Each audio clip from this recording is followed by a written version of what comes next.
Bueno, ¿cómo les va?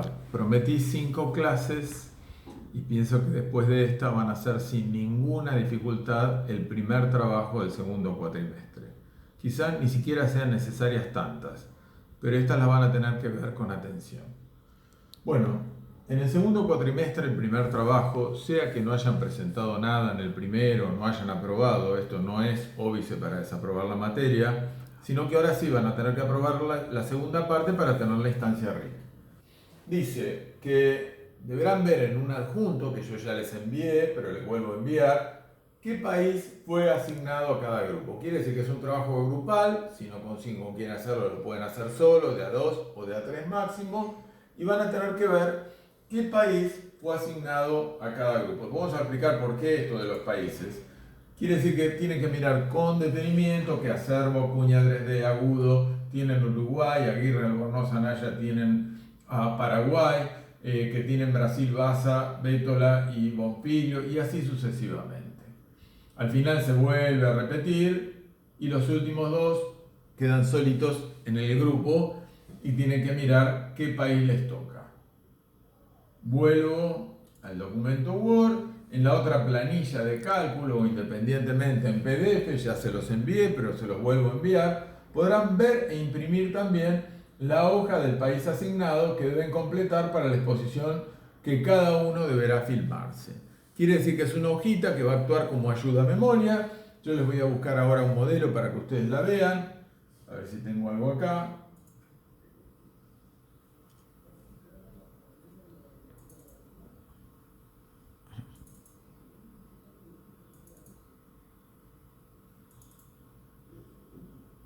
Vamos a ver, por ejemplo, Uruguay en PDF. Y esta hoja le va a servir a los tres para poder exponer y filmarse y tener el ayuda a memoria porque no hay ningún problema con que lean. Bueno, aquí se alcanza a ver bien. Esto mismo que tiene Uruguay está en todos los países. Acá lo tenemos en PDF. Está hecho de modo tal de que todo el espacio, si tuvieran que imprimir, es una hoja sola. Ahí lo ven, pueblos originarios, colonia, fusión y algunas preguntas específicas. Muy bien, seguimos viendo sobre el primer trabajo. En primer término, bueno, vamos a tener que manejar algunas categorías teóricas, algunos conceptos fundamentales para entender la materia. Uno de ellos es pedagogía del viaje. Es un tipo de pedagogía que se la robamos al preceptor de Simón Bolívar, que se llamaba Simón Rodríguez, y Bolívar había fallecido su compañera, estaba muy alicaído, y quien lo instruía decidió un viaje a Europa y a partir de la visita a las distintas culturas y lugares poder explicar mejor lo que le quería explicar. Bueno, quien pudiera, ¿no? Nosotros lo vamos a hacer de modo imaginario o con lo que nos posibilitan hoy los medios de comunicación. Pero la pedagogía del viaje hace que cuando hablemos de historia latinoamericana vamos a tratar de viajar por el Uruguay, por Paraguay, por Brasil, por Perú, por Bolivia, bueno, por todos los países que comprometen la historia latinoamericana de la educación física. Esta historia latinoamericana, que no fue lo que hizo ni siquiera el preceptor de Bolívar, aunque fue el primero en acuñar el término de la patria grande, de la América morena, de nuestra América, ¿sí? No es lo que se ha venido haciendo en el profesorado durante tantos años. Yo no cursé historia latinoamericana, yo cursé historia de la educación física. Pero por otra categoría teórica, otro concepto que hay que manejar que se llama coloniaje pedagógico o pensamiento eurocéntrico, nosotros creíamos que nuestra historia no valía la pena contarla. Que lo que había que hacer era, antes de la llegada de los conquistadores, dirigirse a Europa y adentrarnos en cómo era la educación física en la Grecia antigua, en Roma, en el medioevo, y después cuáles eran las grandes corrientes, escuelas o líneas de la gimnasia provenientes de Europa. Entonces aprobábamos o desaprobábamos si sabíamos sobre la gimnasia sueca, si sabíamos quién era Linz, si sabíamos sobre la gimnasia alemana, francesa, etc. Bueno, este término coloniaje pedagógico, que fue acuñado por un intelectual muy importante en el país que se llama Arturo Jauretche, que no solo se lo rememora en el Día del Pensamiento Nacional, sino que es el intelectual o el referente de intelectualidad más importante de nuestro país. Por eso el Día del Intelectual es por él, y hay una universidad que se llama Arturo Jaureche, que tiene el mérito de decirnos: hablar de un modo simple, como se le habla al vecino, no es un punto de partida, es un punto de llegada. Ustedes tienen que exponer en educación superior de un modo claro, simple.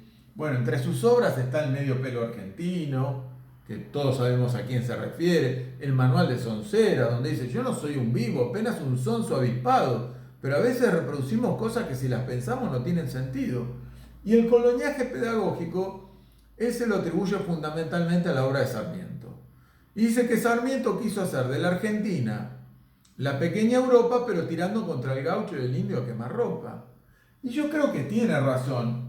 Miren esto lo creó Sarmiento, ¿sí? Es el Consejo Nacional de Educación, donde hoy funciona nada menos que el Ministerio de Educación de la Nación. Es un edificio precioso, está en la calle Pisurno, por eso se lo llama el Palacio Pisurno, ¿sí? Yo los invito a que si están por Buenos Aires lo conozcan, pero ¿ustedes ven algún elemento autóctono? ¿Ven algún elemento que se pueda ligar con los pueblos originarios, con nuestros criollos? Evidentemente, es un edificio que trata de decir: nosotros somos como ustedes, los europeos. Pero tanto trata de decir eso, o el mismo edificio donde ustedes cursan, que si ven las ventanas del último piso, están en mansarda, en un techo muy, muy empinado. Y ese techo muy, muy empinado tiene mucho sentido porque es para que no se quede la nieve. Y alguien me podría decir: pero acá no hay nieve. Sí, bueno, pero como queremos imitar culturas diferentes, podemos ser tan ridículos de tener techos en mansarda para que no se quede la nieve cuando acá no nieva. O en Mar del Plata nevó una sola vez. Pero miren el techo del edificio Casino, que encima obligó que todos los edificios aledaños también respetaran esa arquitectura europea con techo en mansarda. Esto es un problema. Si desde el mismo Ministerio de Educación de la Nación me enseñan a que me tengo que avergonzar por ser americano, por ser argentino, por ser latinoamericano, es muy difícil construir una cultura. Por eso la materia produce un giro fundamental, un giro decolonial, y vamos a hablar de nosotros. Para entender, no somos ni mejores ni peores, pero somos nosotros. Si nosotros miramos por la ventana del piso de deportes o el CEF, vamos a ver que hay una manzana 115, muy interesante, muy linda, que logró una muy linda panorámica, un pulmón de aire, pero vamos a ver que hay palmeras. ¿Por qué creen que hay palmeras? Porque nos quisimos parecer ¿a quién? Antes éramos tilingamente europeizantes. La Plaza Seca era la Plaza Badomera, la Rambla se llamaba Bristol, por Francia y por Inglaterra. Hoy somos tilingamente americanizados, entonces nos quisimos parecer a Miami. Y si bien tenemos unas coníferas bellísimas, tenemos unas pobres palmeras petizas que se mueren porque queremos ser lo que no somos.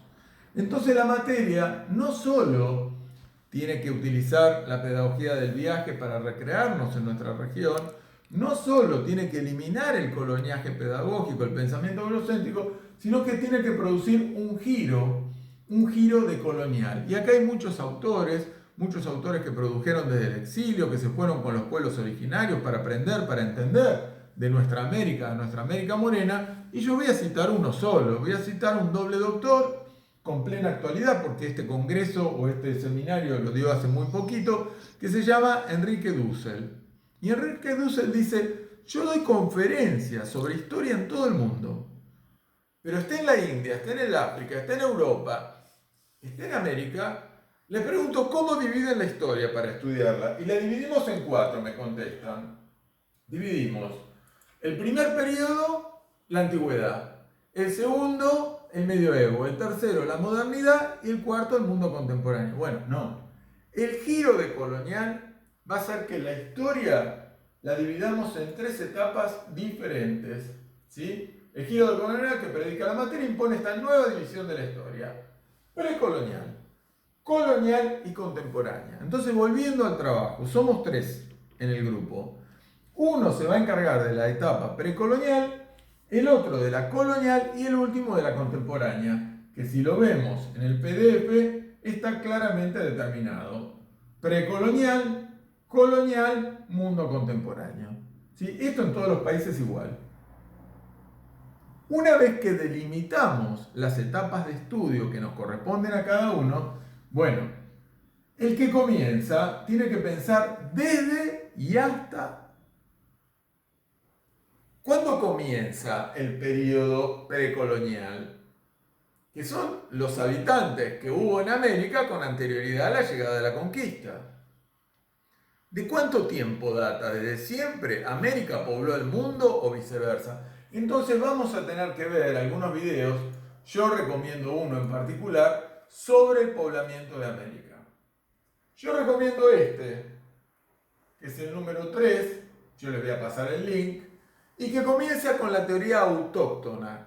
Es una teoría de alguien muy caro a la cultura argentina y marplatense, porque si ustedes miran donde están esas bellísimas estructuras que son como estrellas que se mueven con el viento, ahí por el pasaje Punta Iglesia, Alfonsina Storni, van a ver que está tallado en la piedra en un tamaño muy relevante un busto de Florentino Meguino que pertenece al proyecto sarmientino, al positivismo, ¿no?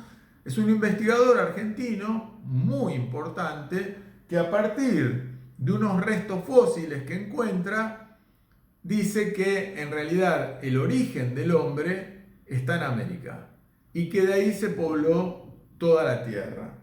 El problema es que con las muestras que después hicieron, creo que es carbono 14 lo que utilizaron, determinaron que esa osamenta no era del tiempo que decía Florentino Meguino y tampoco se correspondía con la capa del periodo que él decía estar hablando. Con lo cual fue total y absolutamente desestimada y un poco quedó en ridículo. Ahora, es una lástima porque si ustedes van a Santa Clara del Mar, van a ver que sobre el final de Santa Clara, frente a Ciania, que es un negocio más o menos conocido, han hecho unos megaterios, ¿sí? Y otra de las cosas que dijo Florentino Meguino y acertó es que el hombre primitivo, el hombre americano, vivió con los megaterios, que son especies extintas, pero muy llamativas, porque hay un oso que mide más de 3 metros, porque podemos ver en el Museo de Ciencias Naturales que hay una suerte de mulita pero gigantesca, que está el famoso tigre diente de sable y tantos otros que sí convivieron con el hombre americano y que son importantes porque el poblamiento de América dentro de la teoría más reconocida, que es la teoría Clovis, que es la teoría que pasaron por el estrecho beringio, es que estaban persiguiendo, estaban cazando. ¿De dónde provienen? Provienen del norte de Siberia, muy preparados para el frío. ¿Y cómo pasaron por el agua si no se une Asia con América? No, en algún periodo sí se une, si es en el periodo glaciar, un periodo muy extenso, y en ese periodo muy extenso se forma todo un corredor porque el agua baja 130 metros. Es más, las costas de Mar del Plata estarían a 400 kilómetros, quiere decir que puede haber muchas muestras arqueológicas que estén bajo el agua.